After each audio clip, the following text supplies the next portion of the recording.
آدمزاد، تجھ کو جو فائدہ پہنچے وہ اللہ کی طرف سے ہے، اور جو نقصان پہنچے وہ تیری ہی شامت اعمال کی وجہ سے ہے۔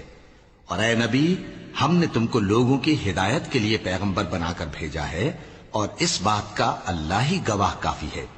جو شخص رسول کی فرما برداری کرتا ہے تو بے شک اس نے اللہ کی فرما برداری کی، اور جو نافرمانی کرے تو اے پیغمبر تمہیں ہم نے ان کا نگہبان بنا کر نہیں بھیجا۔ اور یہ لوگ منہ سے تو کہتے ہیں کہ آپ کی فرما برداری دل سے منظور ہے، مگر جب تمہارے پاس سے چلے جاتے ہیں تو ان میں سے بعض لوگ رات کو تمہاری باتوں کے خلاف مشورے کرتے ہیں، اور جو مشورے یہ کرتے ہیں اللہ ان کو لکھ لیتا ہے۔ سو ان کا کچھ خیال نہ کرو اور اللہ پر بھروسہ رکھو، اور اللہ ہی کافی کارساز ہے۔ بھلا یہ قرآن میں غور کیوں نہیں کرتے؟